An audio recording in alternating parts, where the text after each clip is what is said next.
Hello everybody, Backyard Bullion here, and we are still up at Chard's coin and bullion dealers looking at some incredibly cool things made of silver and gold. And today we are going to do a rapid fire in Focus Friday because, quite frankly, there are just so many incredible things to look at that there was not enough time to film every single video independently.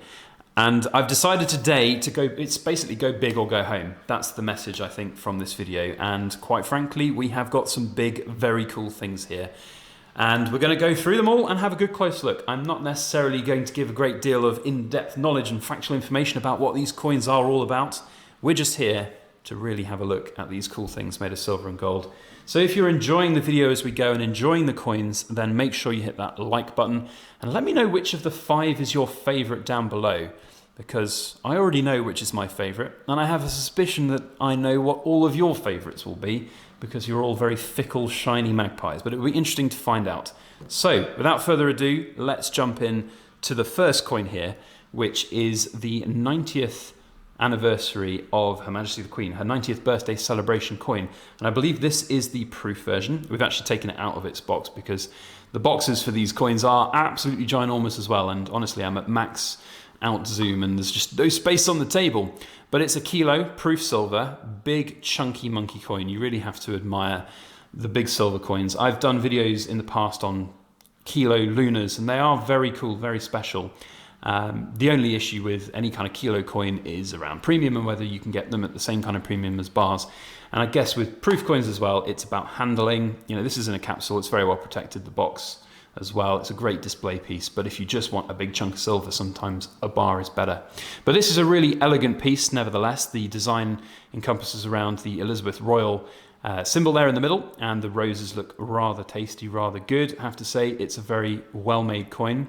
It looks pretty good to my eyes. I can't see any issues. One of my friends who's here filming with me has already spotted a milk spot on one of these coins, which I'm sure we'll point out, but it'd be interesting to see if you find it, but it's not on this one as far as we can see. So 2016 was the 90th birthday for the Queen. Of course, now we're in 2022 and she's just celebrated, well, I suppose she's 95 now, but just celebrated her Platinum Jubilee. And we can only imagine perhaps what a 100-year celebration coin might look like should she get there. So that is the first coin, 90 years of Queen Elizabeth. Very good indeed. Now, we're going to stay on, I think, well, here we are. We have another Jubilee celebration coin. This one is obviously not for her birthday, but it's quite relevant for this year being the Platinum Jubilee. We have the Diamond Jubilee coin. This one is a graded coin in a giant slab, and I haven't actually seen giant slabs like this in person before. I've seen the smaller slabs, and I've always been a little bit on the wary side of giant slab coins because they're just, I think, less attractive, less practical. But I think for a coin of this size, it actually makes a lot of sense. When you've got compared with this one here, the capsule is great, and as a presentation, it's fine. But I think generally speaking, in terms of handling and enjoyment and preservation, a big slab like this is actually quite appropriate. It's quite nice. So yeah, I mean, don't buy the slab, buy the coin, I think is always a message that I would say, but I think it's quite cool. So the coin itself, now I have not seen this design before, and this was all before I got stacking into gold and silver at all. So this is a new thing for me to see, and it's very good. And I think compared between the two here, I think my favorite is most certainly this Diamond Jubilee coin. I love the little effect of the jewels. You've got the crown jewels there on the Queen's crown. But the effect there, giving that light play, giving that contrast, I think is really elegant and well done. And I like the border around the side with the matte finish. Always love a matte finish on coins. I've been saying it for years. And the diamonds, of course, Diamond Jubilee on there as well, with all the different light playing, pointing down into the center of the crown, looks really good. And there's Queenie on the other side with Ian Rank Broadley's portrait. Is it? LRB? Yes, IRB. So there we go. Is that different to the 2012? Yes, it's Jodie Clark. So we do have the different portraits on there. I am a big fan of the Jodie Clark portrait, but this Ian Rank Broadley one is rather quintessential. It's kind of the mainstay of most other mints around the world at the moment. So there we have the Diamond Jubilee kilo. I believe it's a kilo. In fact, it's not also, it's dollar denominated here, so it's not raw mint, this one, which is probably why it's got the Ian Rank Broadley. There you go, you learn something new every day. All right, moving on to, let's do the big one. Let's continue with the Raw Mint themed coins. And this is the big boy.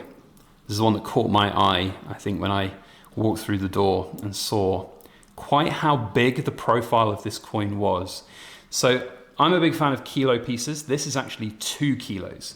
And kilo coins have always been a little bit special, but they're not massive. And I've always thought there's an opportunity to have a really thin profile coin.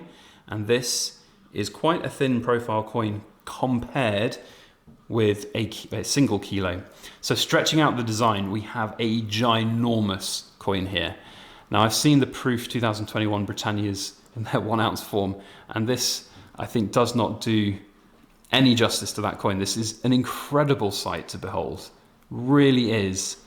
I mean, I can only imagine what the retail price was for this at launch. I don't even know, I don't have those figures with me, but you can see quite how special something like this really would be. Now for those keen-eyed amongst you, I know my friends eagerly wanted me to point it out, there is a milk spot on the coin, which is some of the risks that you would take with silver. Even proof coins can sometimes get that milk effect happening, which is a bit of a shame. But I don't think if I owned this coin, if this was mine, I wouldn't necessarily be too upset if that milk spot had developed over time, because I think this is still something quite magical to have. And I'm going to have to put it down, I'm afraid, because with the Perspex box, I think this whole thing weighs well over 4 kilos, and that's quite hard to hold up steady for ages. It's very special, it's very cool. I don't think we flipped it over actually, so we should have a look at good old Queenie on the other side. That's the biggest portrait of the Queen I've ever seen. Pretty special. £1,000 coin. £1,000 coin. That's interesting. Now, I wasn't planning to talk about this, but I've talked about the kilo Queen's Beast Completer coin being a denominator of £500, which works out at like £15.90 or something, or around that point for its raw intrinsic value, which puts this at the same level. That's interesting. Maybe telling of the times going forward. But anyway, next up, we have something very different. Now, I had to do a bit of a double take at this, because originally I thought, oh, it's one of those gimmicky coins where they've done like gold gilding on a certain part of the design. But no, in fact, these are actual ounces of gold in a bimetallic coin. This is certainly not something that you'd see every day, and I think even the good people here at Charles don't exactly know where it's arrived from at some point or another. Bought on the secondary market, no doubt. But it is interesting. Bimetallic coin, a kilo of silver with 2 ounces of gold. So you're looking at quite the high price point for it. It is, I think, a bullion issue, but it could also be an old proof. It's from 2002. So it could potentially just be an old proof coin that's had its way around the world. It's certainly got a good wearing capsule on it, a bit of a crack in the back here, but any capsule I say that is cracked is a capsule doing its job. So really different, very, very nice. I'm a big fan of the pandas. I have yet to actually expend my own money on a gold panda. I have a few silver pandas, but I do like the principle of the panda coins. I think they're very pretty. But there is just something about this bimetallic coin which is a bit different and a bit special. So yeah, very, very different, very cool. I think it's also nice because it's kind of the new and the old styles of the pandas. I think these are like from the 1980s in terms of style design, and then these are the newer ones. But even so, this was made in 2002, so it's a good 20-year-old coin right now. So I don't know much more about it, but maybe if you do, let me know down in the comments below. Oh, and the last one, this is another example of a capsule doing its job well, because it has got a bit of a cracked capsule, but it is a very weird looking coin, a 50p shaped coin. Bermuda Quincentennial, there we go, trying to read and multitask at the same time. Now, we don't think this is bimetallic in the sense like this coin over here with actual gold in it. I think these are gold plated areas of I believe a kilo of silver in this format here. So it's quite unique, quite different, and worthy certainly of having a look at. There's the gold gilded Queen's side here. So something just a little bit different. 50p in a kilo size format I thought was something that I've certainly never seen, and probably you've never seen as well. So there we go. There are the 5 big chunky monkey coins. Now my personal favourite is the big 2 kilo Britannia. I don't think you can argue that the sheer size of this dinner plate, I've seen smaller plates, let me tell you, it is wonderful, it is magical, with the exception of that small milk spot at the top. I'd love to know what you think though, which is your favourite? Let me know, comment down below in that comment section. And if you've enjoyed the video, put that thumbs up. Otherwise, that's it for this week. A big thank you to you all for watching. We'll see you on the next one. As always, please make sure that you like, share, comment and subscribe for more.